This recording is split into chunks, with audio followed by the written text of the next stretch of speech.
Man City 3, Celtic 4. Now, he played our youth team. It's alright to lose, right? So, I do want to quickly go through the goals. Oscar Bob, decent goal I suppose. Brown, good goal. Haaland, also a good goal. But I won't linger on the goals too much because they don't really matter if I'm being honest with you. The goals were just average. They were all average. And I'm not saying that in a bad way, I'm just saying they were average. It's just all there is to it. Now, Ortega, he didn't play a great game, but he wasn't being given the best hand either. And so, Ortega, that's a bit difficult for me to judge. But I will say, he had a difficult hand, and his position to play in when all the chances that were being given to Celtic, given on a silver platter, it was difficult for Ortega. And that leads me to the back line here.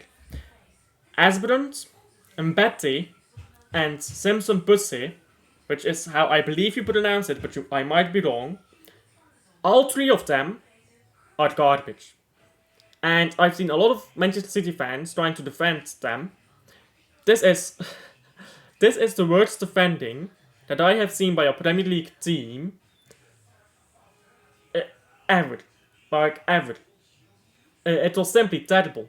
Because, remember, they did not play against Celtic's starting 11 for the entire game. Now, obviously, they are all youth players. Simpson Busse is already, and again, I think that's how you pronounce it, is already 21. And Betty and Esbrand are 20 and 21 as well, I believe. They are terrible, and I am not going to sugarcoat it. A lot of City fans sugarcoat it, they hype up trash players, like Calvin Phillips and O'Reilly. Now, O'Reilly played decently, but I'll get to him in a bit. But Calvin Phillips, Man City fans still love him. He's terrible. But it's Man City.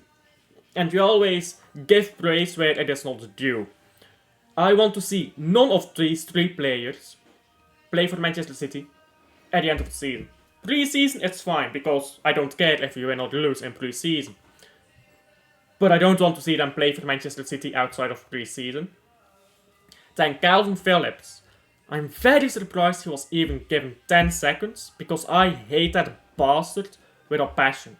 And I'll tell you why I hate him. He acts lovely-dovey for a camera, he gives nice interviews, he says he's gonna try his best and all of that. He does not care about Manchester City, and a lot of Man City fans have the wrong impression of him. He is not somebody with the right attitude. He does not want to leave Man City, not because he wants to break through at Man City and it's his dream. It's because Man City pays a lot of money and because he can collect medals without ever playing if he's at the club. He has a terrible attitude. Ignore his interviews here, because that interview, he acts like an angel. The moment he's on the pitch or in training, you can see terrible attitude. And I had a great comment on my stream, it was, I forgot who said it, I'm sorry, I don't remember who said it, but somebody on my stream said, on my watch long, Calvin Phillips looks like he half-asses everything. He looks like he doesn't want to play. And that's exactly how I feel about him. He looks like he just is at Man City to collect money, he doesn't care about playing. It's either that, or he is unequivocally terrible. Whichever the case, stop defending him. He should be gone. If he cared about playing more minutes, he would have taken a pay cut by now to go to a club like West Ham or... he can't even get into West Ham. But he would have taken a pay cut by now to get into a club where he could get more minutes. Then, Rico Lewis, not a great game, but... like, sometimes he allowed a bit too much. But I also don't think of Rico Lewis as a right back. I think Rico Lewis is better in midfield. He was still the best of the back four, though. O'Reilly, a bit silent for most of the game. I don't like O'Reilly, but I must say, he was not bad. I like to take a dig at O'Reilly, but praise where praise is due. For most of the game, he was fine. A bit silent during parts of it, again, but for most of it, just fine. And Oscar Bob, I'll leave him for last. McAtee, listen, I get why Man City fans love McAtee. It's just not for me. He's not good enough. He'll be a great player at a mid-table club, but he'll never be more than that.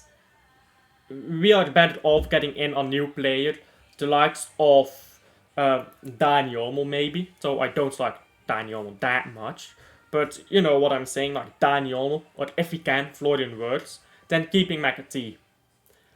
Then Jack Grealish, I liked what I saw. He wasn't playing 100 miles per hour. You could see Grealish was playing a bit more reserved, presumably to not get injured again. And I think that comes from Pep Guardiola. That's probably instructions to be a bit calm. And usually, you know, Grealish draws those fouls and stuff. Today he was a bit calmer. That's completely fine. I don't want him to get injured in preseason either, so it's completely fine that he wasn't going all out trying to draw fouls and stuff like that in a preseason. Then Oscar Bob. He scored a good goal. He had good moments in the game and he had bad moments in the game. But most importantly, I think, is his good moments were better than his bad moments were worse, if you get what I'm saying. His good moments were maybe 9, and then his bad moments were maybe like a 5. So playing at a 5 out of 10 is of course bad, but he is a young player. And when Phil Foden first broke through, Foden was very similar, and he had those great good moments and those bad moments.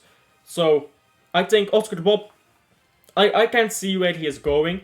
I still think a loan to Newcastle, 1 season, get first team football, week in, week out, that would be so great for him, I believe. I think Oscar Bob would return after such a loan, ready to come into Manchester City's team. Like properly playing a lot of minutes, maybe 20 games of Premier League season, something like that. And then Erling Haaland. Now, good header he scored, and I can't remember who assisted it. I believe it might have been Oscar Bob. But Haaland's good header. But what I'm mostly impressed about is he was gliding over the pitch. He was playing in a way that I used to love watching Haaland play like when he played at Dortmund. When I watched Dortmund with Haaland, which by the way, I haven't watched Dortmund since Haaland left, but when I watched Dortmund with Haaland, he glided over the pitch. He was passing the ball around very well, dropped deep if he wanted to, went to the wing if he wanted to. He was everywhere he wanted to be. And I saw a bit of that today. And the fact that Pep Guardiola is letting Erling Haaland play like that in pre-season tells me that Haaland will be playing like that outside of pre-season. So, while he has played well, I believe, a pre-season game doesn't quite denote quality very well for a player like Haaland, who is expected to play well in these games, and he did. But what you can say is that it is a plan with Haaland that allows him to drop deeper now, and presumably that continues into the Premier League. And if Pep Guardiola thinks this is a good way for Haaland to play, then I believe that Pep Guardiola is probably right. So I'm very excited to see if he plays like that against Barcelona, against AC Milan, and who's the other team that we play against in pre-season? I forgot. But I think we can probably assume that Haaland is going to continue playing something like that, which is very exciting. But first we should see if he plays like that, of course, in the other pre-season games. Then Ben Knight didn't play enough for me to comment. Mika Hamilton, very underwhelming. Doyle, I don't remember anything he did. And not impressed. Katongo, I didn't even realize he played. I don't even know who is this guy. I promise I watched this game. I have no idea. I watched this game. I did a watch long. I don't even remember that guy playing. Okay, so Jacob Wright, Maximo Perron, and Shusho are maybe the most interesting. Jacob Wright, I think he's probably leaving the club. I don't see him staying here for long. Then Susho, I do want to see how old he is. Yeah, 19. Very underwhelming. I don't quite know what he was trying to do. He just ran around on the pitch without any plan, from what I could tell. So, did he have a plan? I assume not. I don't think he knew what he was doing. He made the decisions with what he wanted to do with the ball once he got the ball. If you're going to be a defensive midfielder, you need to know what you're going to do with the ball before you get the ball. You get what I'm saying? And someone that I saw do that a bit better was Perron. Now, Perron, potentially a Rodri backup or covered or whatever you want to call it. I want to see more of Perron. I want to see Perron starting next. I'm pretty sure it's against Barcelona. Next friendly here, no, it's first Milan. I want to see Perron starting against Milan and against Barcelona and against Chelsea. I want to see what is he made of, what can he do in these friendlies against these bigger teams, which, of course, they will also play their youth teams, but you get what I'm saying, right? And that's the review, I suppose. This is more of a player rating, should I say. But yeah, that's my opinion on all of the players. Not a lot of first team players played, which is very surprising. I thought that we would see a bit more of our first team playing. Celtic won, of course. Who cares? It's all pre-season friendly. I don't care who wins against. I don't care who wins the next 3 friendlies. I don't care who wins the Community Shield. I just want to win the Champions League and the Premier League at the end of the season. You know what I'm saying? So, not a good performance, but as to be expected of a youth team. I saw a few exciting things. I saw a lot of players who look like they are not good enough for Manchester City. And that is really a good summary for this game. There is also something interesting with Haaland potentially being Manchester City's next captain. Well, after Rodri, presumably.